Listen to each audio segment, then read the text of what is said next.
이제 제가 기도함으로 우리 함께 찬양을 시작하겠습니다. 기도하시겠습니다. 사랑이 많으신 아버지 하나님, 오늘도 저희들을 부르시고 이곳까지 인도하신 그 은혜에 감사를 드립니다. 우리의 마음과 우리의 다하지 못한 아쉬움들을 이 시간 내려놓게 하여 주옵시고, 이 성전에 들어오는 그 순간부터 나를 위해 일하시는 그 주님만을 바라보게 하여 주옵시며, 나를 위해 반석이 되신 그 주님을 바라보게 하여 주옵시고, 나를 위해 모든 산성이 되시는 그 주님을 바라볼 수 있는 귀한 시간이 되게 하여 주시옵소서. 오직 모든 것 주님 앞에 맡겨드리며 예수 그리스도 이름으로 간절히 기도하옵나이다. 아멘. 할렐루야. 이곳에 오신 여러분들을 주의 이름으로 축복합니다. 우리 함께 주님을 향한 예배로 나아가는 귀한 시간이 되기를 간절히 소원합니다. 아멘. 우리 주님만을 생각하시며 우리 시간 간절한 마음으로 하나님께 찬양하며 나아가시겠습니다.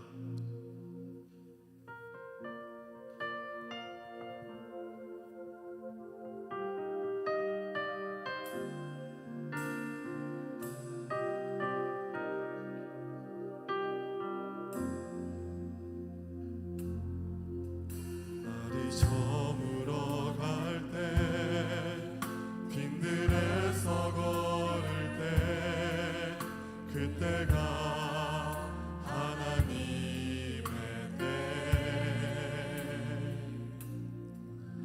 내 입으로 안 될 때, 빈손으로 걸을 때, 내가 고백해 여호와 이래. 우리 다시 한 번 더 고백하실까요? 날이 저물어 갈 때, 날이 저물어 갈 때, 빈들에서 그때가 하나님의 때. 내 입으로 안 될 때, 빈손으로 걸을 때, 내가 고백해 여호와 이래. 주가 일하시네, 주가 일하시네, 주가 일하시네. 주께 아끼지 않는 자에게 주가 일하시네, 주가 일하시네. 신뢰하며 걷는 자에게. 우리 모인 이곳에, 우리 모인 이곳에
주님 여기 계시기에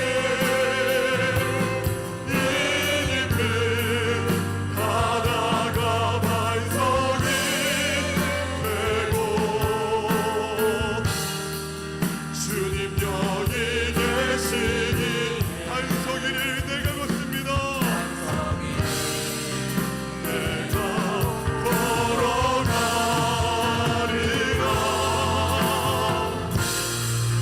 주님 여기 계시니에 저같이 파도가 반석이 되고 주님 여기 계시기에 반석이 내가 걷습니다.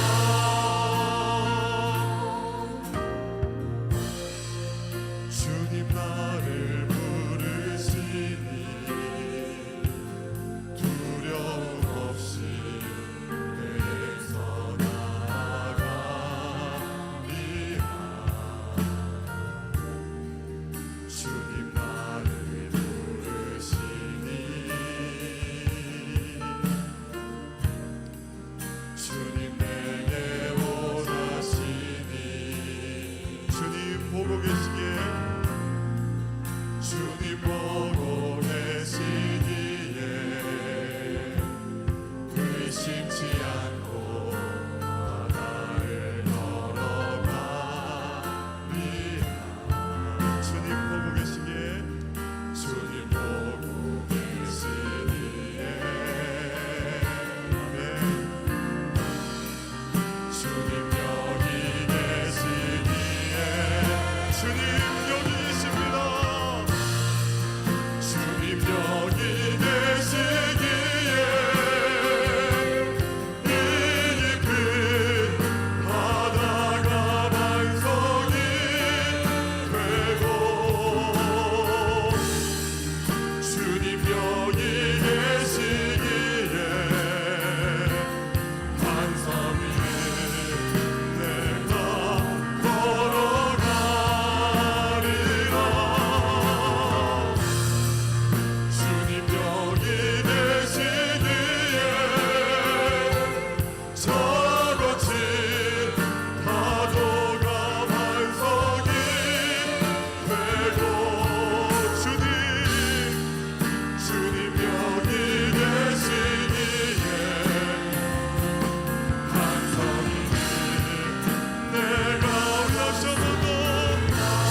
자리에 일어나셔서 주님의 성령 함께 찬양하시며 예배 자리로 나아가시겠습니다.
하나님은 여기시니 예배하는 자가 영과 진리로 예배할지니라. 거룩하신 하나님 아버지의 부르심을 받들어 이 자리에 나와 예배드리는 주의 자녀들의 예배를 기뻐 받아 주시옵소서. 진실된 마음과 정직한 영으로 삼위일체 하나님의 성호를 찬양하며 예배드릴 때 하나님이셔 영으로 임재하여 주셔서 주님만 주실 수 있는 평강과 기쁨이 저희 심령 가운데 가득 넘치게 하여 주시옵소서. 감사드리며 우리 주 예수 그리스도의 이름으로 기도드립니다. 아멘.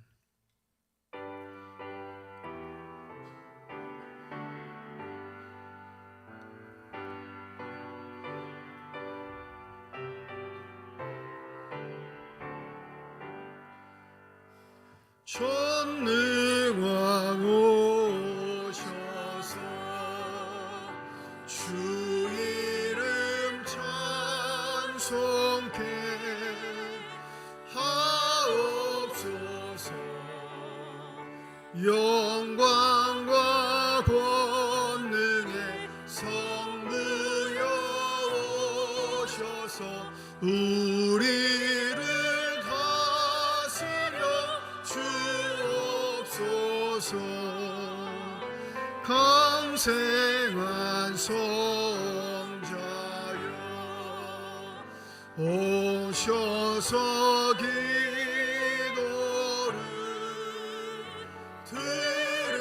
들으소서.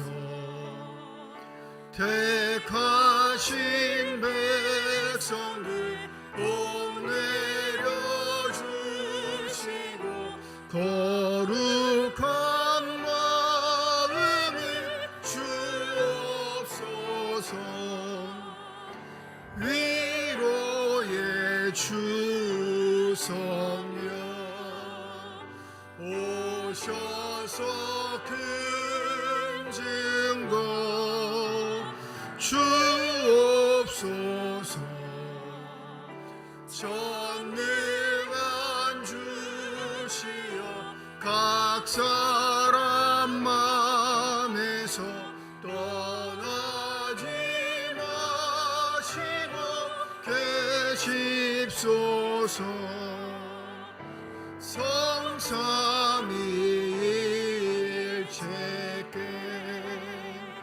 한없는 찬송을 드립니다.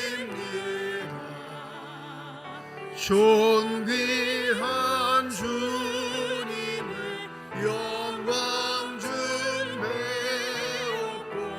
영원히 모시게 하옵소서.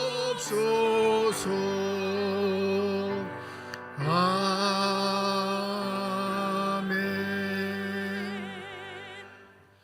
하나님이여 사슴이 시냇물을 찾기에 갈급함같이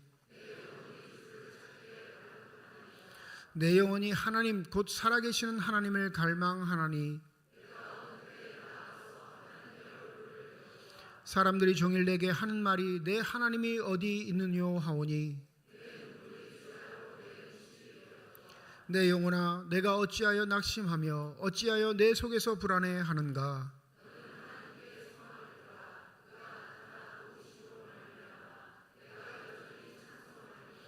낮에는 여호와께서 그의 인자하심을 베푸시고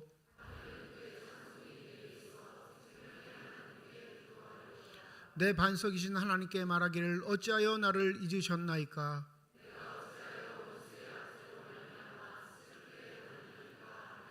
내 뼈를 찌르는 칼같이 내 대적이 나를 비방하여 늘 내게 말하기를 내 영혼아 내가 어찌하여 낙심하며 어찌하여 내 속에 불안해하는가.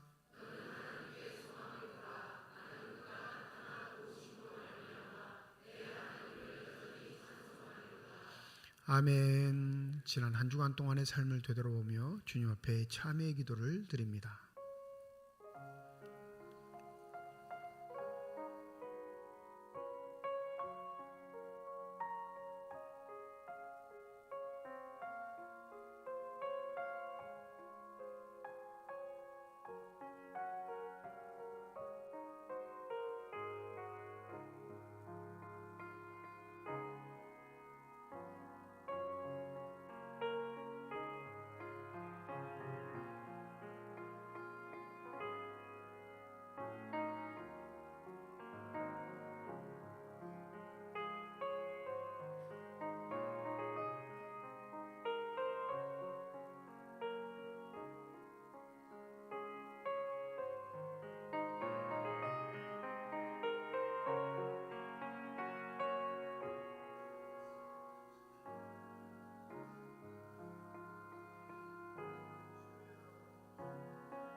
만일 우리가 우리 죄를 자백하면 그는 미쁘시고 의로우사 우리 죄를 사하시며 우리를 모든 불의에서 깨끗하게 하실 것이라. 나는 전능하신 아버지 하나님 천지의 창조주를 믿습니다. 나는 그의 유일하신 아들 우리 주 예수 그리스도를 믿습니다. 그는 성령으로 잉태되어 동정녀 마리아에게서 나시고 본디오 빌라도에게 고난을 받아 십자가에 못 박혀 죽으시고 장사된 지 사흘 만에 죽은 자 가운데서 다시 살아나셨으며 하늘에 오르시어 전능하신 아버지 하나님 우편에 앉아 계시다가 거기로부터 살아있는 자와 죽은 자를 심판하러 오십니다. 나는 성령을 믿으며 거룩한 공교회와 성도의 교제와 죄를 용서받는 것과 몸의 부활과 영생을 믿습니다. 아멘.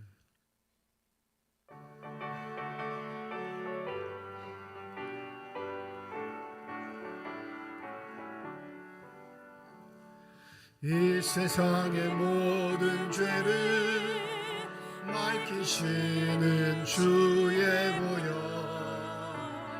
성자 예수 그 귀한 피 찬송하고 찬송하세.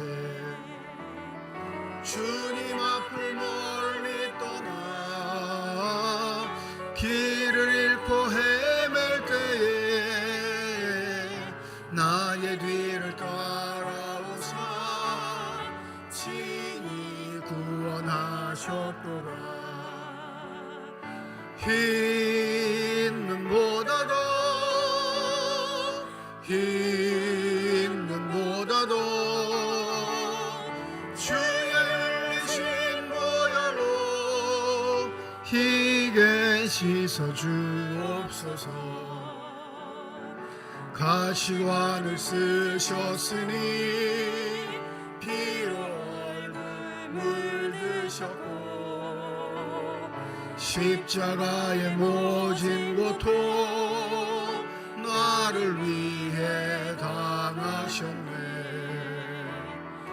말로 형용할 수 없는 구세주의 구속하심 그네와 크신 사랑 찬송하고 찬송하세. 흰 눈보다도 흰 눈보다도 주의 흘리신 보혈로 희게 씻어 주옵소서. 아버지를 멀리 떠나 바른 길을 저버리고 여러 가지 죄악으로 주원같이 되었으니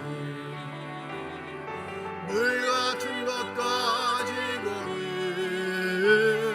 씻을 수가 주없네.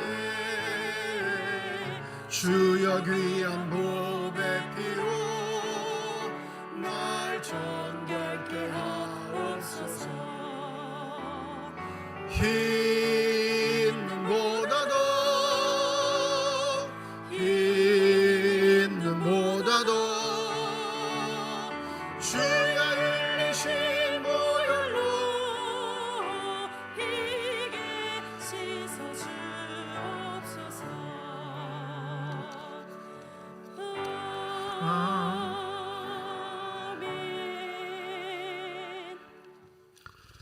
오늘도 변함없는 사랑으로 부족하고 연약한 저희들을 인도하시고 이끌어주시는 아버지 하나님, 제단에 속한 성도들이 오늘도 주의 제단에 올라싸우니 우리의 마음 중심을 하나님께로 향하게 하시사 하나님께 영과 진리로 온전히 예배드리며 하나님의 풍성하고 놀라운 사랑에 반응하는 주일 예배가 되길 소망합니다. 먼저 한 주간을 뒤돌아봅니다. 주님 말씀대로 믿음대로 살고 다짐했지만 순간순간 마음이 넘어짐을 경험합니다. 그런 저희들을 이 시간 붙잡아 주셔서 회개하게 하시고 찬양과 기도 속에서 주님을 인격적으로 만날 수 있길 원합니다. 그리하여 주님께서 안아주시고 위로하심을 경험하게 하시고 그 은혜를 세상 속에 나가 온전히 전하며 살아가게 하여 주시옵소서. 아버지 하나님, 교회적으로 사순절 둘째 주를 보내고 있습니다. 우리를 진정 사랑하시고 그 사랑으로 저희들을 구원코자 고통의 십자가를 지신 것을 생각하는 저희들이 되게 하여 주시사 그 혹독한 고통을 나도 감당하는 마음으로 살아가게 하여 주시옵소서. 또한 저희 주황된 재단을 사랑하시는 아버지 하나님, 이 시간 우리 교회를 위하여 기도합니다. 참된 구원의 하나님을 전하는 충성된 교회가 되기를 원합니다. 모든 성도들이 맡은 바 자리에서 책임을 다하게 하시고 서로 한마음 한뜻 되어 복되고 아름다운 교회를 만들어가기에 부족함이 없게 하여 주시옵소서. 그리하여 사랑하는 재단에 주를 경외하는 자들이 더욱 많아지게 하시고 하나님의 사랑과 은혜를 경험하는 복된 자들이 많아지게 하시며 주님 전에서 간구하는 기도의 여군들이 많아지게 하시고 주님 전에서 기도할 때마다 응답받으며 복을 누리는 성도와 우리 교회가 되게 하여 주시옵소서. 연약한 자를 치료하시고 위로하시는 아버지 하나님, 재단에 연약한 자들이 너무 많이 있어 교회 중직자로서 마음이 심히 아픕니다. 치료의 하나님, 이 시간 주님의 권능의 손으로 안수하여 주시사 고통에서 벗어나게 하시고 기쁨으로 우리와 함께 이 자리에서 예배 드릴 수 있게 하여 주시옵소서. 또한 날씨가 고르지 못한 이때에 재단에 속하여 있는 수많은 연로하신 어르신들을 친히 보살펴 주시옵소서. 아버지 하나님, 봄을 맞이하여 대신방을 하고 있습니다. 신방을 통하여 가정의 변화가 있게 하시고 교회와 가정 간에 소통하는 계기가 되게 하여 주시옵소서. 신방 다니시는 목사님들께도 힘과 능력으로 함께 하여 주시옵소서. 이 시간 단위에서 말씀 전하시는 목사님께 성령의 능력을 다하여 주셔서 말씀을 듣는 저희들이 말씀을 통해 영혼이 살아나게 하시고 우리 영혼을 가득 채우는 하나님의 은혜를 깨우치게 하여 주시옵소서. 이 시간 시온 찬양대의 찬양을 받아주시고 하나님께 크신 영광 되기 원하며 우리 모든 성도들에게도 큰 은혜의 찬양이 되게 하여 주시옵소서. 이 시간도 이 복된 날을 위하여 보이지 않는 곳곳에 수고하시는 주의 봉사자들에게도 하나님은 주의 축복으로 인도하여 주시옵소서. 예배의 첫 시간입니다. 마치는 시간까지 주님께서 함께 하실 것을 믿고 감사드리며 오늘도 변함없는 사랑으로 우리를 인도하시는 주 예수 그리스도의 이름으로 기도하옵나이다. 아멘.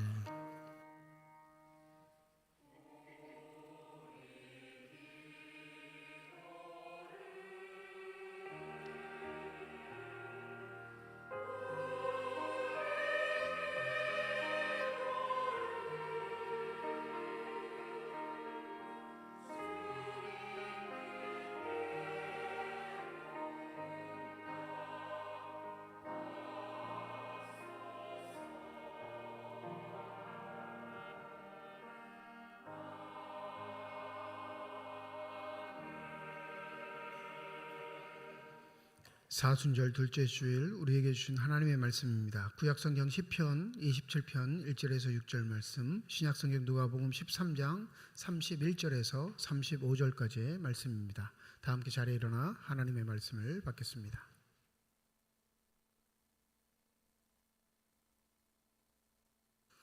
오늘 우리에게 주시는 하나님의 말씀입니다. 여호와는 나의 빛이요 나의 구원이시니 내가 누구를 두려워하리요. 여호와는 내 생명의 능력이시니 내가 누구를 무서워하리요. 악인들이 내 살을 먹으려고 내게로 왔으나 나의 대적들 나의 원수들인 그들은 실족하여 넘어졌도다. 군대가 나를 대적하여 진칠지라도 내 마음이 두렵지 아니하며 전쟁이 일어나 나를 치려 할지라도 나는 여전히 태연하리로다. 내가 여호와께 바라는 한 가지 일 그것을 구하리니 곧 내가 내 평생에 여호와의 집에 살면서 여호와의 아름다움을 바라보며 그의 성전에서 사모하는 그것이라. 여호와께서 환난 날에 나를 그의 초막 속에 비밀히 지키시고 그의 장막 은밀한 곳에 나를 숨기시며 높은 바위 위에 두시리로다.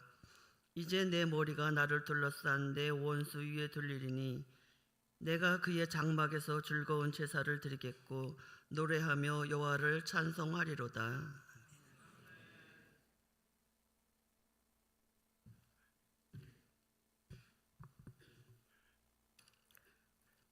곧 그때 어떤 바리새인들이 나와서 이르되 나가서 여기를 떠나소서. 헤롯이 당신을 죽이고자 하나이다. 이르시되 너희는 가서 저 요에게 이르되 오늘과 내일은 내가 귀신을 쫓아내며 병을 고치다가 제3일에는 여전하여지리라 하라. 완전하여지리라 하라.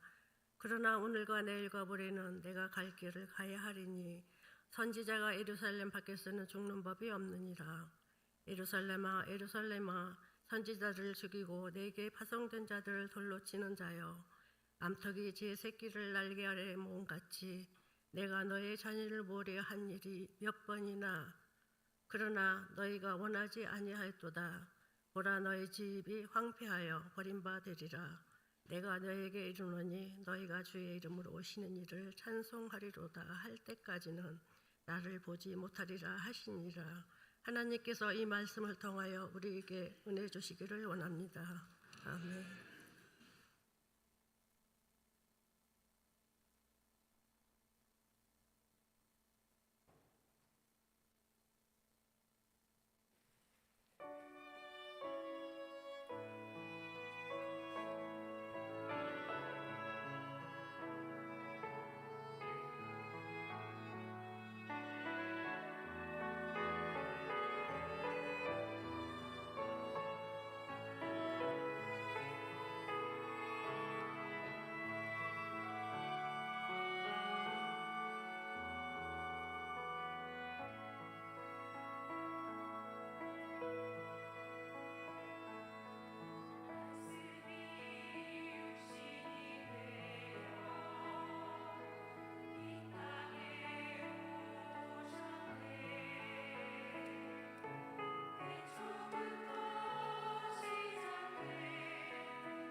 기도하겠습니다.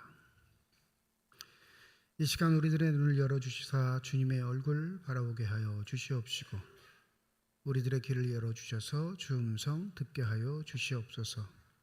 닫혀진 우리의 심령의 문이 성령의 은혜 가운데 활짝 열려지게 하여 주셔서 하나님 아버지 마음속에 품고 계시는 기쁨과 평안과 만족이 넘치는 복된 시간이 되게 하여 주시옵소서. 감사드리며 우리 주 예수 그리스도의 이름으로 기도드립니다. 아멘. 마태, 마가, 누가복음을 통합하여 공관복음이라 부르기도 합니다. 그러니까 마태와 마가와 누가는 예수의 생을 바라볼 때 공통적인 관점이 있었다 해가지고 공관복음이라고 하는데, 그건 예수의 삶의 기술이 똑같다는 게 아니라 예수의 일대기를 똑같은 형식으로 묘사하고 있다라는 의미입니다. 이 마태, 마가, 누가가 예수의 일대기를 묘사하는 방법은 태어나셔서 자라시고 사역을 하시니 1차 사역지였던 갈릴리를 중심으로 한 사역, 이게 1차 구분이고요. 그 다음에 갈릴리에서 예루살렘까지 올라가시는 사건들, 그러니까 갈릴리를 출발해서 예루살렘에 당도하기 전까지 그 사이에서 벌어졌던 사건들이 두 번째 이야기로 구성됩니다. 마지막 세 번째 이야기가 바로 목적지였던 예루살렘에서 벌어졌던 사건들을 이야기하는 게 이 세 번째 이야기가 되죠. 그래서 마태와 마가, 누가는 이 세 가지의 분류 방법으로 예수의 일대기를 묘사하고 있습니다. 그러니까 큰 구성을 알면 그것이 훨씬 이해하기가 쉽죠. 요한복음을 제4복음서라고 하는 이유는 바로 이 관점으로 예수의 일대기를 풀지 않기 때문에 그래요. 이 공관복음은 마태, 마가, 누가는 예루살렘으로 올라가시는 게 단 한 번에 일어났던, 길면 1년 정도밖에 되지 않았던 사건이라고 묘사하지만 요한은 이걸 3년이라고 묘사하기에 예루살렘에 가셨다가 돌아오셨다가 가셨다가 돌아오셨다가 이야기를 반복하니까 제4복음서, 이 마태, 마가, 누가와는 좀 다르다라는 관점으로 그렇게 명명을 합니다. 그러면 갈릴리에서 보내셨던 시간, 아니면 갈릴리에서 예루살렘으로 가시는 시간, 또 예루살렘에서 머무셨던 시간, 그 시간 중에 어떤 시간이 예수의 시간 중에 가장 많았을까요? 이해가 안 되세요? 네. 30살을 사셨으면 갈릴리에서 사셨던 시간이 제일 많았을까요? 아니면 갈릴리에서 예루살렘까지 올라가는 그 시간이 인생에서 가장 많았을까요? 예루살렘에서 보냈었던 시간이 가장 많았을까요? 그렇죠. 갈릴리에서 보내셨던 시간이 대부분이에요. 그러니까 놀랍게도 우리가 지금 본문으로 삼고 있는 누가복음은 예수의 일대기를 묘사하는데 가장 긴 본문, 가장 많은 본문은요, 갈릴리에서 예루살렘으로 올라가시는 이야기가 본문 중에 가장 많은 분량을 차지합니다. 9장 51절에서 19장 27절까지, 이게 바로 예루살렘 상경기라고 해서 갈릴리에서 출발해 예루살렘까지 가시던 상황 속에 벌어졌던 많은 일들을 묘사합니다. 여기서 상경기라는 말을 썼는데 갈릴리가 북쪽이에요. 예루살렘은 남쪽이고, 그러면 갈릴리에서 예루살렘을 올라간다 해야 할까요? 내려간다 해야 할까요? 비도 오고 우중충한데 목사님은 내 정신을 흔들고 계시는구나. 벌써부터 졸라고 하시는 분이 있어서 자꾸 물어보는 거예요. 자, 북쪽에서 남쪽으로 갑니다. 올라갈까요? 내려갈까요? 근데 왜 올라간다고 성경은 표현할까요? 두 가지 의미가 있죠. 첫 번째로 이스라엘은 대표적인 수도가 어디예요? 예루살렘이니 첫 번째 도시라는 의미가 있어요. 가장 높은 자리에 있는 도시. 그러니까 관용옥구로 올라간다라고 말해요. 여러분, 삼척에서 서울을 가면 서울 올라간다 할까요? 서울을 내려간다 할까요? 올라간다 해요? 관용적인 국가가 있는 거예요. 첫 번째 도시. 모든 국가의 첫 번째 도시는 관용적으로 올라간다라는 의미를 사용하는데, 두 번째는 지형적 의미도 있습니다. 지형적 의미를 보면 지중해에서부터 시작된 이스라엘의 지경이 지중해 쪽에서는 평야지대예요. 그러니까 곡식도 잘 자라고 농사도 잘 지을 수 있고 풍요로운 지역이었다가 점점 높아져서 가장 높은 지역이 어디냐면 예루살렘이 머물고 있는 그 지역이 이스라엘 지경에서는 가장 높습니다. 그리고 이스라엘 건너편 이제 광야 지역으로 내려갈 때부터 다시 낮아지기 시작했죠. 지형적으로도 예루살렘은 높은 지역에 있어요. 가장 높은 지역. 그래서 어느 곳을 가든지 간에 예루살렘을 갈 땐 뭐 해요? 올라간다라는 표현을 써요. 산을 내려간다고 할까요? 올라간다고 할까요? 두 가지 다 써요. 내려갈 땐 내려가고 올라갈 땐 올라가죠. 근데 통상적으로 높은 지대를 갈 때는 올라간다는 표현이 있는 겁니다. 그래서 성경을 읽을 때 우리는 가장 긴 시간을 보내셨던 갈릴리의 사역이 굉장히 많을 것 같지만 거기에는 얼마 되지 않고 실제적으로는 갈릴리를 출발해서 예루살렘으로 올라가시는 그 길에서, 도시에서, 마을에서 벌어졌던 사건들이 복음서는 굉장히 많은 분량을 차지합니다.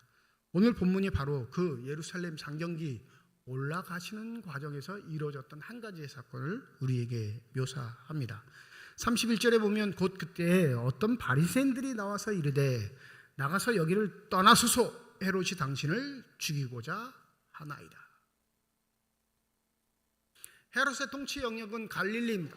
분봉왕, 나라를 4등분으로 나눠서 그 4분의 1이 되는 곳을 다스릴 수 있는 왕의 역할. 우리가 알고 있는 이 사람은 헤롯 안티파스입니다. 헤롯 대왕의 아들이며 우리가 잘 알고 있듯이 세례 요한을 죽인 사람. 근데 이 소식을 전해준 사람들이 누구냐면 바리새인들이에요. 여러분, 복음서를 읽으면 바리새인들은 예수의 편일까요? 예수의 반대편일까요? 늘 언제나 반대편. 이 누가복음엔 바리새인이라고 이렇게 명명한 부류들이 나오는 사건이 이름이 26번 등장한대요. 바리새인 이런 단어가 아니라 이 바리새인과 예수와의 관계에 있어서 관계성의 이야기가 26번 나오는데 이 26번 중에 단 한 번도 예수의 도움을 준 적이 없는 자들이 유독 이 본문에는 바리새인들이 예수를 도왔다라는 의미로 이야기를 전개해 갑니다. 평상시에는 헤롯의 편에 더 가까웠던 자들이, 평상시에는 예수의 대적자로 행했던 자들이 유독 이 상황에서는 예수의 편을 들고 있는 상황. 그러니까 이건 보편적이지 않고 이례적인 사건인 거예요. 헤롯이 당신을 죽이고자 합니다. 이 말의 의미는 뭐예요? 빨리 도망가서 생명을 보존하십시오라는 의미인 거죠. 근데 예수의 대답이 좀 예사롭지 않습니다. 우리 33절 한번 읽어볼까요? 시작.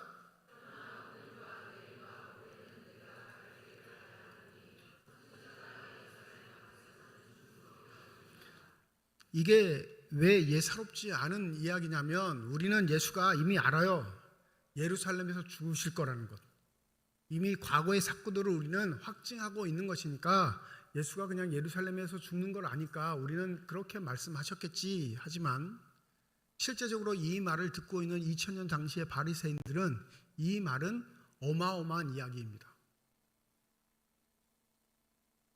하나님이 보내시는 선지자, 하나님께서 특별한 말씀을 새기셔서 이 땅에 보내신 선지자가 하나님의 도시에서 죽을 수 있을까요? 없을까요?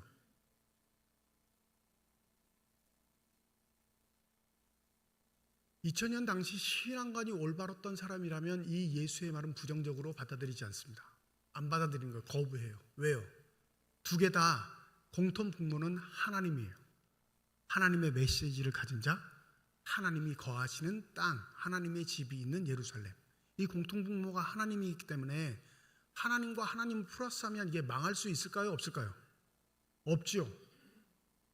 말이 되지 않아요. 근데 예수는 뭐라고 하냐면 예루살렘에서 선지자가 죽는다 이렇게 얘기해요. 구약의 배경에는 몇 명 선지자들이 진짜 예루살렘에서 죽기는 합니다. 근데 그렇게 비중이 큰 선지자들은 아니에요. 그러니 예수님 당시에 유대인들이 갖고 있는 하나님의 선지자라면 예루살렘에서 죽는 게 아니라 예루살렘에서 어떻게 해야 돼요?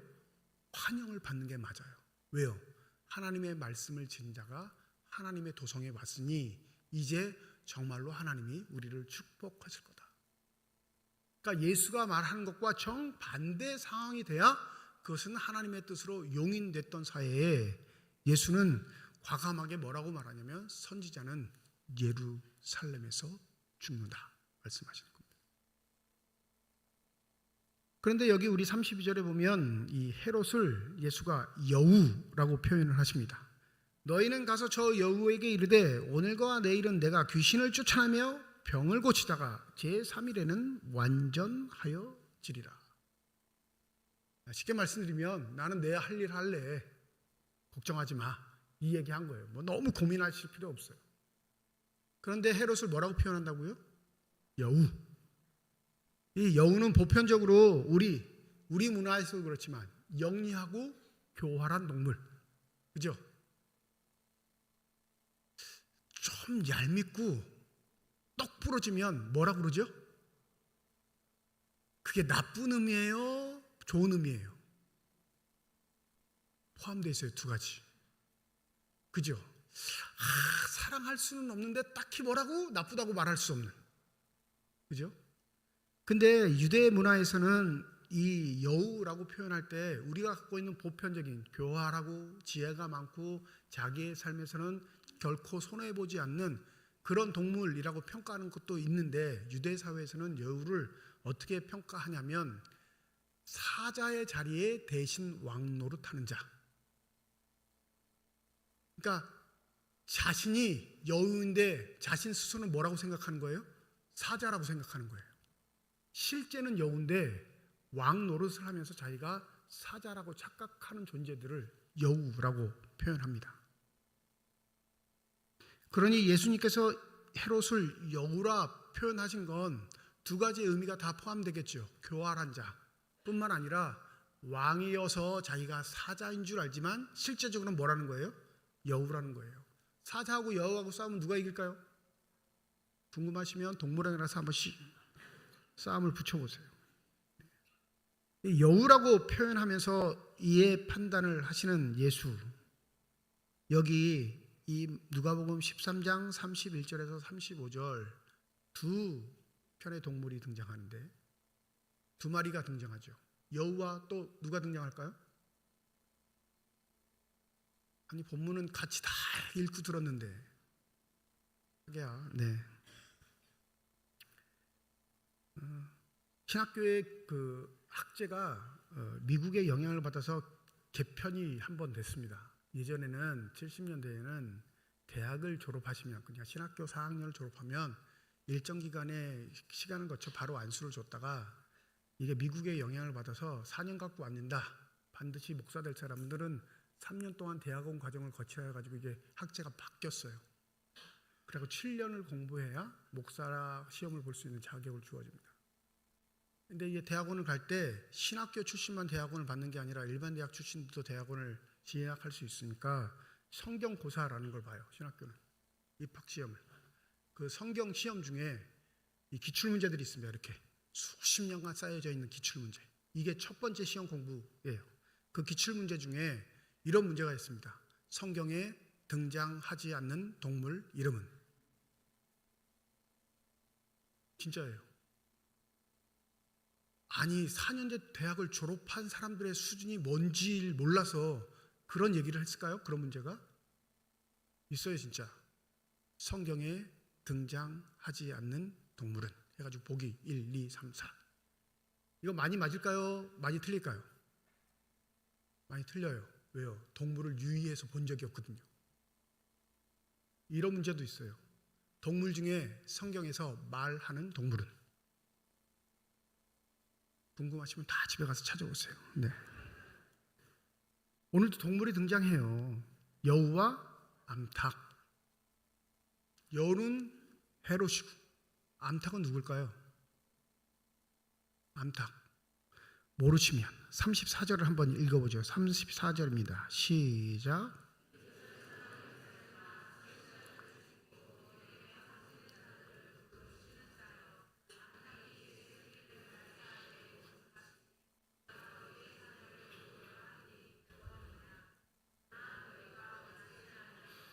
여기서 암탉은 누구죠? 하나님을 나타내요. 하나님. 하나님이 보내신 선지자, 즉 하나님의 명령을 받고 그 일을 감당하려고 하는 선지자를 포함한 하나님 자신을 암탉이라고 표현하셨습니다. 그러니까 이 본문은 하나님의 방법으로 하나님의 일을 하는 자들, 그렇지 않고 자신의 방법을 추구하여 하나님의 대적자로서 사는 자들, 이 두 부류의 삶이 있음을 노골적으로 밝히고 있습니다. 좀 더 노골적으로 말하면 자신만을 위해서 사는 삶의 길이 있고요, 하나님을 위해서 사는 길이 있다. 이 말씀. 여러분, 여우가 되는 헤롯과 예수가 싸우면 누가 이길까요? 왜 대답이 안 나오죠? 헤롯과 예수가 싸우면 누가 이겨요? 당연히 예수가 이긴다고 우리는 대답하죠. 근데 2000년 전 상황으로 돌아가면 헤롯은 왕이고 예수는 그냥 몇 명 데리고 다니는 골목대장식으로 뱅글뱅글 돌아다니는 사람입니다. 그러면 당연히 권세와 권력으로 하면 헤롯은 가장 윗자리에 있는 자고 예수는 가장 밑에 자리에 있는 자입니다. 그러니까 싸움으로 하면, 권력으로 싸움으로 하면 예수는 당연히 질 수밖에 없는 존재. 근데 세상의 시선이 아닌 믿음의 시선으로 보면, 하나님이 우리에게 허락하신 믿음의 시선으로 보면 당연히 헤롯이 아닌 예수가 이길 수밖에 없는 결과, 그게 우리의 믿음의 고백인 줄 믿습니다. 그런데 이 두 사람의 삶을 통해 누가 이기냐, 이 말씀을 예수께서 하고 있는 건 아니에요. 하나님이 메시지를 통해 예수가 이기냐 헤롯이 이기냐 이 말씀을 하고 싶은 게 아니라고. 본문을 통해 하고 싶으신 말씀은 헤롯의 길이 있고 예수의 길이 있다는 거예요. 자기 자신의 이익, 만족, 기쁨을 위해 사는 자들이 존재하고, 어찌됐든지 간에 자신이 가지고 있는 힘, 능력이 제한될지라도, 다 발휘되지 못할지라도 그게 하나님이 뜻이기에 하나님의 말씀에 순종하여 하나님이 허락하시는 삶의 길이 있다는 걸 우리에게 말해주고 있는 겁니다. 여러분, 세상의 길은 딱 두 가지예요. 직업이 수백 개, 수천 개라도, 내가 사는 방식의 방법들이 수만 가지 될지라도 하나님 앞에 딱 갔을 땐 두 가지로 판명이 받습니다. 너 네 길을 살았어? 내 길을 살았어? 예수의 길을 따른다는 건 하나님의 사명의 길을 따른다는 겁니다. 헤롯의 길을 따르는 건 내 기쁨, 내 만족, 우리가 보편적으로 얘기하는 세상의 방식으로 살아가는 거예요. 무서운 건 교회 안에도, 믿음 안에도 세상의 방식이 있다는 겁니다. 내 기쁨, 내 만족, 내게 이루어지지 않는 일을 충족시키기 위해 믿음을 가지고 있는 자들, 하나님의 이름을 부르기는 하지만 내 기쁨과 만족 때문에 하나님의 이름을 부르는 자들. 보세요. 얼마나 하나님이 보내시는 선지자들이 능력이 없으면, 얼마나 하나님이 보내신 그 아들 예수가 능력이 없으면 자신의 존재를 암탉이라고 하는데, 여러분, 암탉이 새끼들을 모으기가 쉬울까요? 어려울까요? 네? 암탉이 돼본 적이 없어서. 그리고 뭐 닭을 길러본 적이 있어야죠. 잠깐 길러보긴 했는데, 이게 이론상으로 하면 어려워요, 쉬워요? 쉬워요. 병아리들이 점점 크면서 벗어나는 거지. 그런데 오늘 본문에는 뭐라고 해요? 암탉이 제 새끼를 날개 아래 모음같이 내가 너희의 자녀를 모으려 한 일이 몇 번이냐? 근데 결론은 다 어떻게 했다? 튀어나갔다. 자신을 암탉이라고 선지자처럼 낮은 위치에 표현하시면서 뭐라고 하시냐면, 나는 내 기쁨이 아닌 하나님의 기쁨을 위해 살았는데 그 일을 행하기가, 그 일을 행하는 능력도 별 볼 일 없는 것처럼 사람들에게 여겨졌던 인물, 그게 예수예요. 그런데 자기는 하나님을 위해서 산다고 생각하며 자기의 만족과 기쁨을 누리는 자들의 삶의 특징이 있는데, 오늘 34절입니다. 우리 한번 읽어볼까요? 다시 한번. 예루살렘아, 예루살렘아, 선지자들을 죽이고 내게 파송된 자들을 돌로 치는 자여. 여기까지. 자신은 하나님을 믿는다고 하고 율법을 준수하며 경건하게 산다고 하여 하나님이 보내신 자들을 어떻게 한다고요? 죽이고 돌로 친대요. 세상 밖의 이야기 아닙니다, 여러분. 교회 밖의 이야기가 아니에요. 성전 밖의 이야기가 아니라 유대인들의 이야기인데, 믿음을 가지고, 믿음의 결단을 가지고 누굴 죽여요? 선지자들을 죽이는 거예요. 여기에 우리의 믿음을 돌아봐야 한 끔찍한 요소가 있는 거예요. 여러분, 사단은 예수 모르고 세상에서 막 살면 사단이 그 세상에서 빠져 사는 사람 건드릴까요? 안 건드릴까요? 안 건드려요. 사단도 효율성을 강조해요. 그냥 내둬도 죽을 걸 뭘. 사단의 관심은 교회 안에 있어요. 사단의 관심은 믿는 자에게 있습니다. 그 믿음이 왜곡되게 만들기를 원해요. 그 믿음이 하나님을 위한 믿음이 아니라 나를 위한 믿음으로 변질되게 만드는 게 사단의 전략입니다. 기도를 해도 나를 위해서 해요.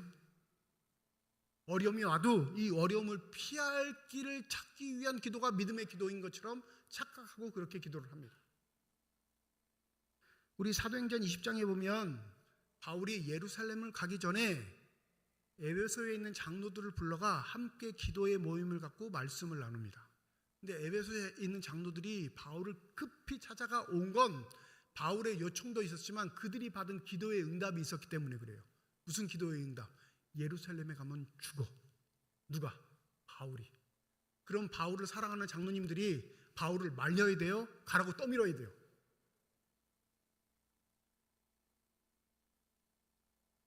바울을 사랑하면 말려야지. 우리 보편적으로 갸륵한 사람이라 할 거 아니에요. 당신 거기 가면 죽어요. 어제 우리가 기도했는데 하나님의 음성을 들려주셨어요. 성령이 보여주셨어요. 당신 예루살렘 가면 죽는다고. 그러니까 우리가 화들짝 놀라서 당신을 사랑하는 마음으로 하나님의 뜻이 당신이 예루살렘 가는 게 아니라 도망가는 거니까 우리가 알려주러 왔어요 하고 에베소 장로들이 말을 합니다. 바울의 대답이 걸작이에요. 바울이 뭐라 그랬을까요? 나도 압니다. 나도 이미 성령을 통해 예루살렘에 가면 어떠한 환난과 고통이 기다리고 있는지를 나는 압니다. 그러나 뭐라고 해요? 우리가 잘 알고 있는 사도행전 20장 24절 말씀. 내가 달려갈 길과 주 예수께 받은 사명 곧 하나님 은혜의 복음을 증언하는 일을 마치려 하면은 나의 생명을 조금도 귀한 것으로 여기지 아니합니다. 뭐예요? 나는 죽으러 갑니다. 그게 내가 받은 하나님의 뜻입니다. 우리는요, 나는 살려고 도망칩니다. 그게 내가 받은 하나님의 뜻입니다. 하나님의 음성은 성령을 통해 한 가지만 주어졌어요. 예루살렘에 가면 죽어. 결정은 누가 해요? 내가 하는데 해석하는 내가 하는 거예요. 이거 가서 죽으라는 건가? 나 살라고 도망치라는 건가? 에베소 장로들은 무슨 생각을 한 거예요? 도망치라고 생각한 거예요. 바울은 죽으라고 말씀하시는 하나님의 음성으로 듣는 겁니다. 그래서 믿음의 간사함은 무서워요. 하나님의 음성이 없는 게 아닙니다. 하나님의 음성을 못 들어서 죄 짓는 거 아니에요. 하나님의 음성을 들어요. 듣는데 그 하나님의 음성을 하나님의 뜻대로 해석하지 않고 내 인위적으로 내 이익에 맞춰, 내 기쁨에 맞춰, 내 만족에 맞춰 해석하니까 그건 더 끔찍한 사단의 역사가 되는 겁니다. 왜 예루살렘에 온 선지자들을 이스라엘 백성들이 돌로 쳐 죽였을까요? 왜 예루살렘에 온 하나님의 선지자들, 그 아들 예수를 왜 이스라엘 사람들이 돌로 쳐 죽였겠습니까? 여러분, 여기에는 신명기적 배경이 있어요. 신명기 13장 6절에 보면 아주 끔찍한 이야기가 기록됩니다. 내 어머니의 아들, 곧 내 형제나 내 자녀나 내 품의 아내나 너와 생명을 함께하는 친구가 가만히 너를 깨어 이르기를 너와 내 조상들이 알지 못하던 다른 신들, 곧 내 사방을 둘러싸고 있는 민족, 혹 내게서 가깝든지 내게서 멀든지 땅 이 끝에서 저 끝에 있는 민족들의 신들을 우리가 가서 섬기자라고 할 때 너는 그를 따르지 말며 듣지 말며 긍휼히 여기지 말며 애석히 여기지 말며 덮어 숨기지 말고 너는 용서 없이 그를 죽일 때 내가 먼저 그에게 손을 대고 후에 뭇 백성이 손을 대라. 그는 애굽 땅 종되었던 집에서 너를 인도하여 내신 내 하나님 여호와께서 너를 꾀어 떠나라게 하려 한 자이니 너는 돌로 쳐 죽이라. 신명기의 원래 지침은 우상 숭배를 꾀하여 그 마음을 획책하는 자들을 어떻게 하라고요? 봐주지 마, 불쌍히 여기지 말고, 긍휼히 여기지 말고. 그 대상이 누구예요? 네 형제, 너랑 함께 살고 있는 부부, 너가 가장 친하다고, 너 생명을 줄 수 있는 친구라 할지라도 그가 우리가 다른 신을 섬기자 말하면 어떻게 하라고요? 불쌍히 여기지 말고 돌로 쳐 죽이래요. 그러면 예루살렘에 왔던 선지자들을 돌로 쳐 죽인 건 무슨 상황인 거예요? 자기들이 알고 믿던 하나님이 아니라 엉뚱한 하나님을 전한다는 생각을 한 거죠. 내가 조상들로부터 물려받은 믿음이 아니라 새로운 믿음의 길을 얘기한 사람들이기에 그는 우상 숭배자에 돌로 쳐 죽임을 당한 겁니다. 예수는 유대인들에게 무슨 죄목으로 잡혀요? 신성 모독. 더 노골적으로 말하면 우상 숭배를 조장한 자. 즉 나를 위한 복음, 나를 위한 만족, 나를 위한 기쁨의 신을 섬기는 게 아니라 유일하신 하나님을 섬기는 일들이 이 일이라고 얘기한 예수의 복음은 거짓이라, 우상 숭배라 여겨지게 된 것입니다. 여러분, 이게 무서워요. 믿음 밖에서, 교회 밖에서 이루어지는 일들은 다 분간이 됩니다. 그건 눈 감고도 분간이 돼요. 근데 교회 안에서 벌어진 일들이 믿음의 일인지 믿음의 일이 아닌지는 믿음이 없으면 분간을 못해요. 대부분 어떻게 분간하면 내 이익과 만족과 기쁨을 기준으로 해서 분간한다니까요. 그러니 믿음의 길을 걷는다고 하면서 사람의 길을 걷고 있음에도 자신이 어떠한 위험에 처해 있는지를 모릅니다. 그러니 예수의 길은 우리에게 생명일 수밖에 없습니다. 믿으십니까? 예수가 걸으셨던 그 길이, 오직 예수가 달려가신 그 길이, 하나님만을 위한 그 길이 나의 믿음의 길이 되기를 소원합니다. 그럴 때 우리에게 생명의 빛이 비치는 겁니다. 누가복음 13장 본문을 보고 있는데 바로 앞달락에 예수는 13장 24절에 이런 말씀을 합니다. 좁은 문으로 들어가기를 힘쓰라. 내가 너희에게 이르노니 들어가기를 구하여도 못하는 자가 많으니라. 이 말씀을 듣고 있던 사람들이 깜짝 놀라죠. 그러니까 얘기를 더 합니다. 집주인이 일어나 문을 한번 닫은 후에 너희가 밖에 서서 문을 두드리며 주여 열어주소서 하면 그가 대답하여 이르되 나는 너희가 어디에서 온 자인지 알지 못하노라 하느니 그때 너희가 말하기를 우리는 주 앞에서 먹고 마셨으며 주는 또한 우리를 길거리에서 가르치셨나이다 하나 그가 너희에게 말하여 이르되 나는 너희가 어디에서 왔는지 알지 못하노라. 행악하는 모든 자들아 나를 떠나가라. 주님, 나는 교회에서 먹고 살던 사람입니다. 나는 교회에서 주님의 가르침을 듣던 자입니다. 내가 왜 주님의 나라에 들어가지 못합니까? 이때 심판주가 된 예수님께서 아이고 미안해, 내가 착각했네 이러지 않으신다니까요. 뭐라고 해요? 행악한 자들아, 악을 행했대요. 주를 따라다니는데 악을 행했대요. 주의 가르침을 들으며 살았는데 마지막에 뭐라고 하신다고요? 나를 떠나가라. 믿음의 일을 가장한 사람의 일들이 있습니다. 그러니까 교회가 힘들어지는 거예요. 여러분, 목사라고 다 하나님의 일을 하는 거 아닙니다. 목사가 돼보니까 알겠어요.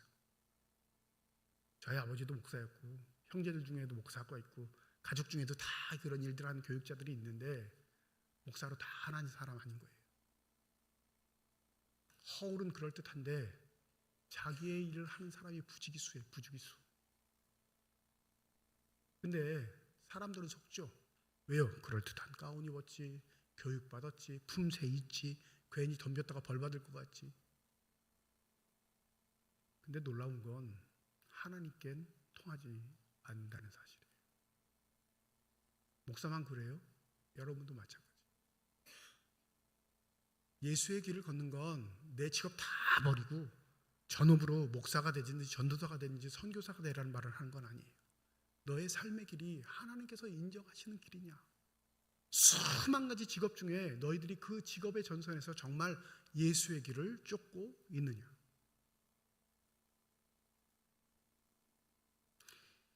가족 얘기해서 좀 죄송하긴 한데 아들이 대학을 졸업했습니다. 졸업하자마자 취업이 됐어요. 얼마나 감사해요. 중학교 때부터 뭘 했냐면 요리사가 되고 싶대요.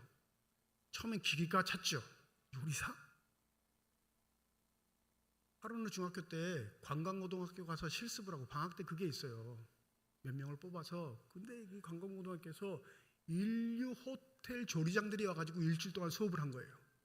한 사람이 아니라 인류 호텔 조리장들이 한 사람씩 와가지고 매일 일주일 동안 수업하니까 얘가 거기 감동을 받았나 봐요. 중학교 때. 네? 샌드위치도 만들어 오고 뭐 만들어 오고 얼마나 맛있겠어요 그게. 근데 먹고 이러지 말았어야 되는데 저는 요리사가 되겠습니다. 뭐 지가 하고 싶다는데 어떻게 해요. 그러라고 했지. 그래서 대학을 조리경영학과 나왔어요. 취업을 했습니다. 말을 들어보니까 괜찮아요. 지점도 있고 네? 몇몇 지점도 있어요. 그러니까 잘하면 경력만 쌓으면 괜찮겠다 싶은데 들어간 지 3개월 만에 때려친다는 거예요.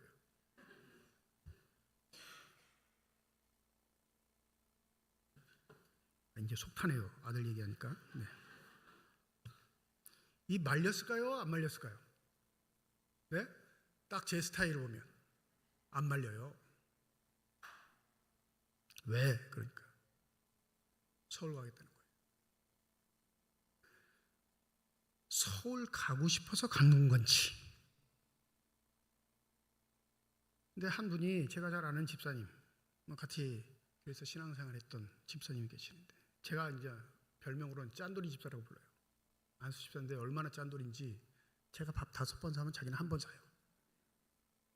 꼭 그 한 번 살 때도 제일 싼 거 먹을 때 그때 사요.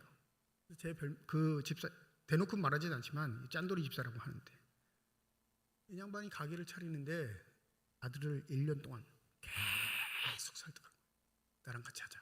나랑 같이 하자. 나랑 같이 하자. 개인 가게예요. 망하면 자기가 고용했던 주방장을 책임질 수 없는 상황. 지금 다니는 직장은 망할 리가 없어 자기의 생계가 보장되는 상황. 그러면 보내야 돼요? 말아야 돼요? 네? 아들을 사랑하면 보내면 안 되죠. 왜요? 지금 다니는 직장의 생계가 더 확실히 보장되니까. 여가지금 같은 불경기에 가게 차려서 종업원 월급 주기가 쉬워요? 쉽지 않습니다. 그런데도 자기가 뭐라 한 거예요. 허락했습니다. 단 한 가지 이유 때문에. 알아요. 그분이 어떻게 장사하는지. 압니다. 그 첫 번째 매장 개업 예배할 때 제가 거기 가서 함께 개업 예배 드렸던 증인입니다. 부목사 때 담임 목사님 오시고 그 집사님 개업 예배 드릴 때 갔어요. 그 예배 드렸죠. 며칠 지나고 개업 예배 때 말하지 못했던 건 말하려고 매장에 방문해서 얘기해 줬어요. 개업 예배 드리는 의미가 뭔지 아시죠? 어리둥절하더라고요. 그냥 다 믿음의 사람이니까 예배 드리는 거 아닙니까? 아니요. 개업 예배를 드린다는 건 하나님이 이 가게의 주인이시라는 거예요. 더불어 하나님이 이 가게의 주인이시라는 건 하루의 모든 시간을 하나님이 보고 계시고 하나님의 방법대로 하나님께 약속하신 방법대로 변함없이 그 방법대로 지켜나가는 걸 말합니다. 아멘 하시더라고요. 제가 인정하기로는 한 번도 재료 속이지 않고 양 속이지 않고 방법 속이지 않고 지금까지 그 일을 전념해 온 사람입니다. 그것 때문에 허락했어요. 그래, 그거면 돼. 돈 벌기는 어디에서도 벌 수 있지만 내가 믿음으로 장사하는 일을 변함없이 지키는 게 얼마나 어려운데 그걸 지키는 사람을 내가 만난다는 건 너의 삶에 가장 큰 도움이 될 거예요. 여러분, 우리가 알고 있는 믿음, 그 믿음을 지킨다는 건 교회에서 몇 번 예배드리고 몇 번 기도하고 몇 번 봉사하고 이걸로 증명되지 않아요. 여러분이 맡고 있는 삶의 자리, 직업의 자리, 직장의 자리에서 과연 나는 하나님의 만족을 위해 아니면 내 만족을 위해 일하는 일을 분간해 보시면 내가 믿음의 사람인지 아닌지가 결판이 납니다. 헤롯보다 이미 크셨던 예수, 헤롯은 감히 대적할 수 없었던 그 예수는 하나님이 원하시는 만큼 자기를 선지자의 자리로 낮추십니다. 그리고 과거의 선지자들이 당했던 고난 고스란히 당하시면서까지도 내가 하나님의 일을 하는 그 목적을 있어 흔들림 없이 걸어가셨던 놀라운 일, 그것이 바로 저와 여러분의 삶의 모습이 되어야 할 줄 믿습니다. 오늘 시편 27편이 구약 본문으로 주어진 다윗의 고백입니다. 다윗은 시편 27편 11절에 이렇게 말합니다. 주님, 주님의 길을 나에게 가르쳐 주십시오. 내가 평생 그 길만 걷겠습니다. 믿음을 가장한 자신의 욕망과 이익을 위한 길이 아닌 믿음에 합당한 주님의 길, 내가 걸어가야 할 길이 바로 그 정직에 있다는 사실을 기억하시고 무직하게 그 길을 걸어갈 수 있는 저와 여러분이 되시길 주님의 이름으로 축원드립니다. 기도하겠습니다.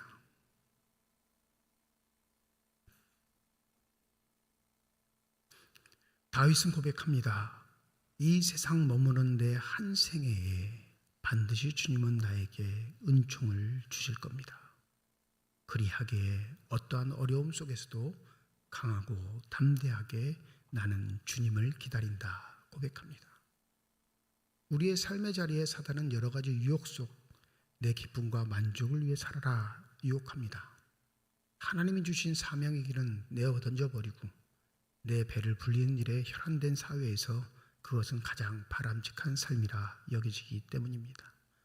주님, 부디 우리 삼척중앙교회 모든 교우들은 주님의 길을 걷는 믿음의 사람들이 되게 하여 주시옵소서. 내 유익과 만족과 기쁨의 길이 아닌 주님께서 허락하신 사명의 길, 좁은 길을 걸어갈 수 있는 신실한 사람들 되게 하여 주시옵소서. 감사드리며 우리 주 예수 그리스도의 이름으로 기도드립니다. 아멘.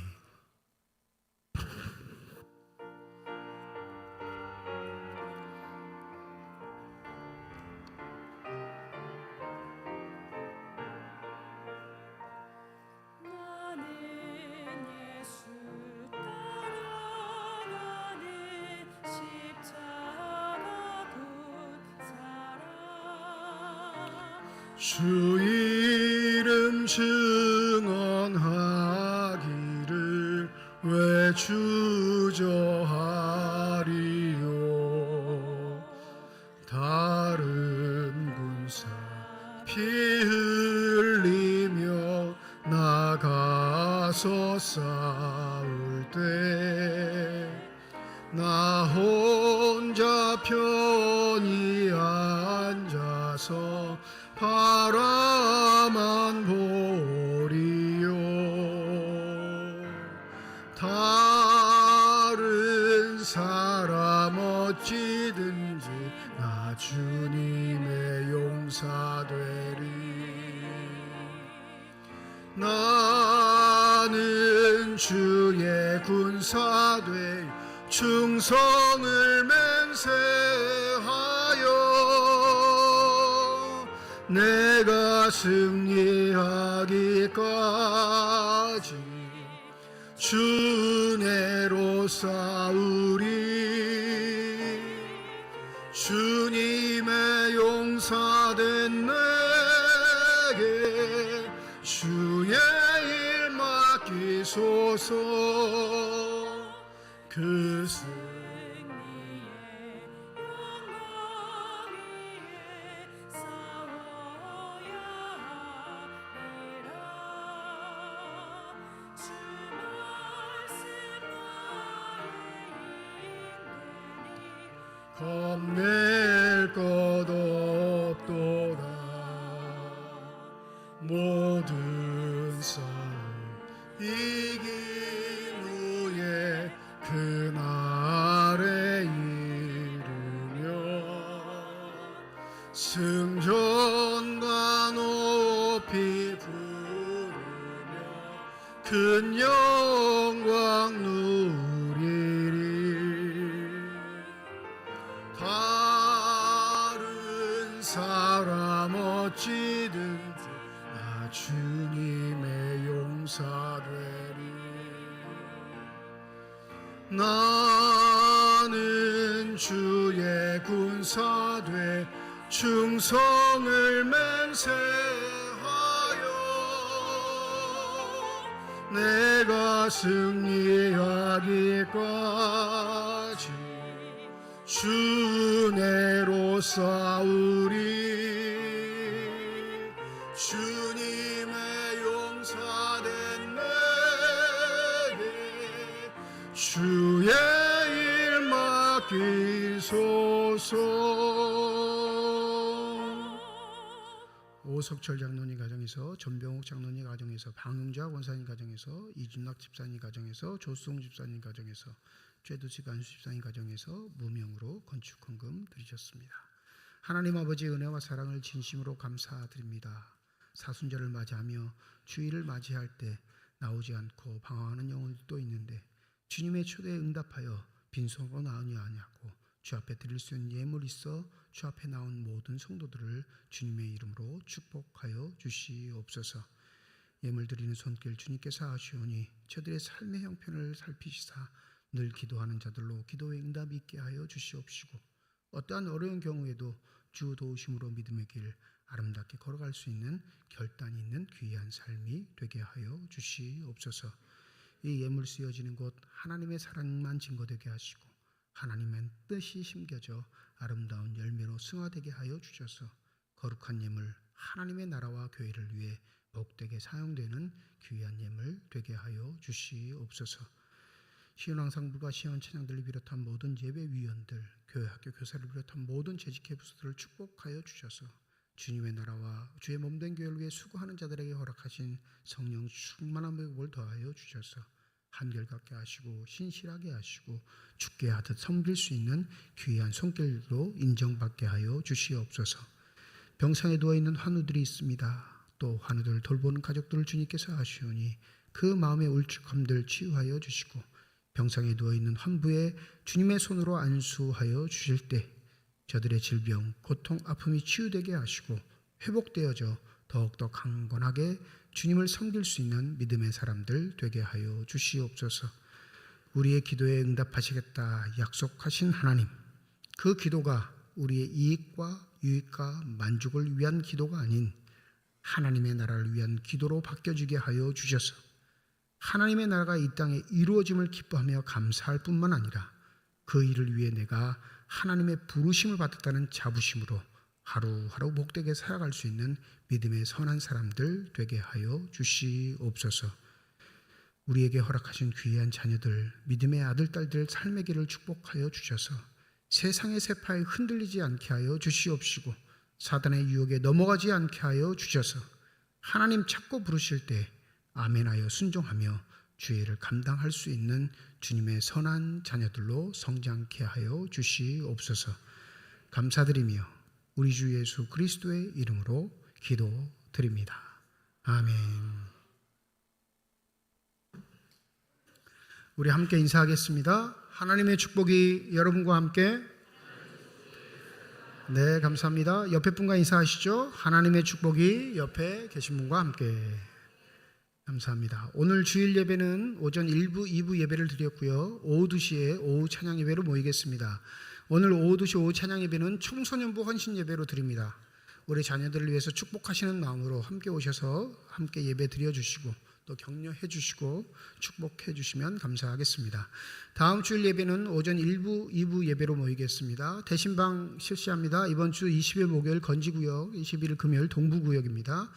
담당 교구 목사님께 구역장님들이 신청하시면 되는데 가급적 화요일, 목요일 이 양일간 선택하셔서 신청해 주시고 일정을 조정하시면 되겠습니다. 세례 입교자 교육 오늘 2부 예배 마친 후에 사천 찬양대실에서 모입니다.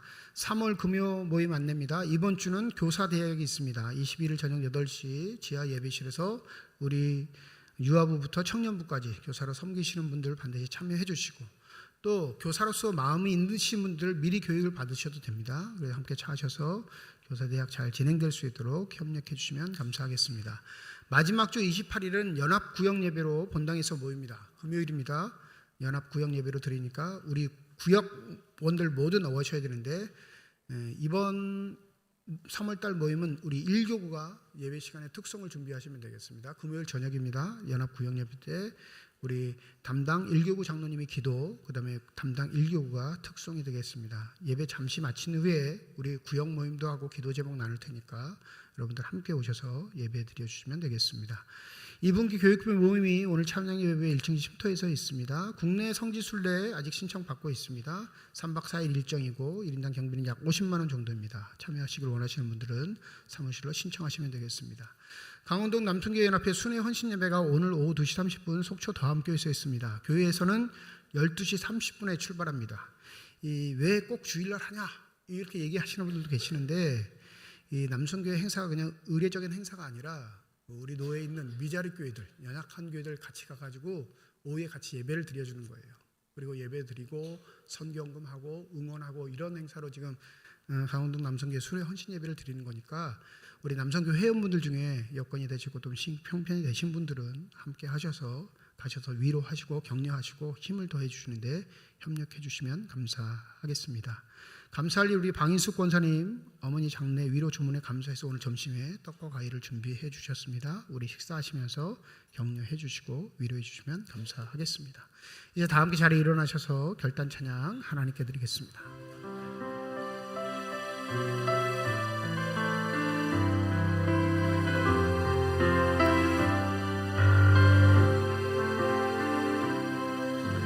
주님 다시 오실 때까지 나는 이 길을 가리라. 좁은 문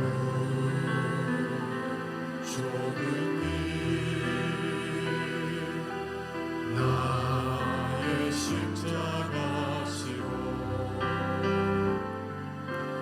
나의 가는 이길 끝에서 나는 주님을 보리라.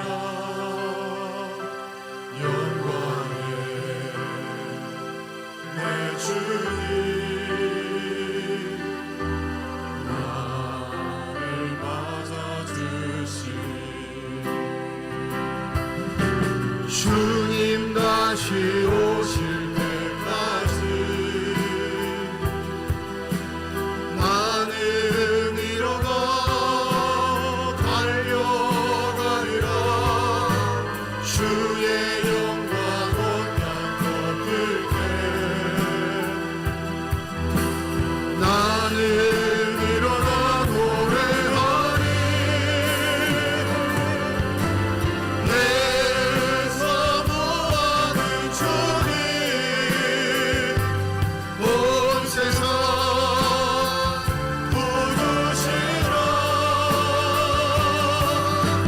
내 사모하는 주님 영광의 왕이시라.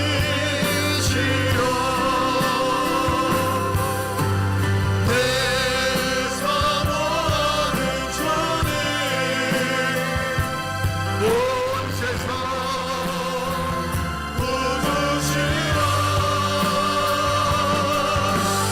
내 사모하는 주님 영광의 왕이시라. 이제는 우리 주 예수 그리스도의 은혜와 하나님의 사랑과 성령님의 내주 교통인도 역사 충만하심이 어떠한 경우에도 주님이 걸어가셨던 그 믿음의 길을 올곧게 걸어가기를 소원하는 주님의 거룩한 자녀들, 이들의 가정과 일터와 앞길 위에 이제로부터 영원토록 함께 하시기를 간절히 축원하옵나이다. 아멘.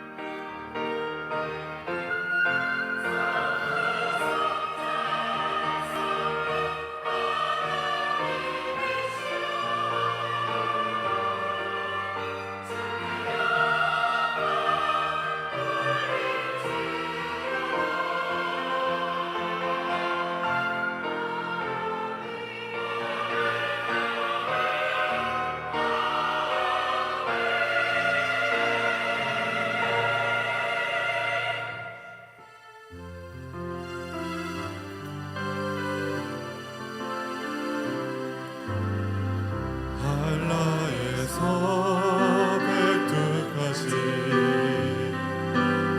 백두에서 땅의 끝까지 주님 오실 길을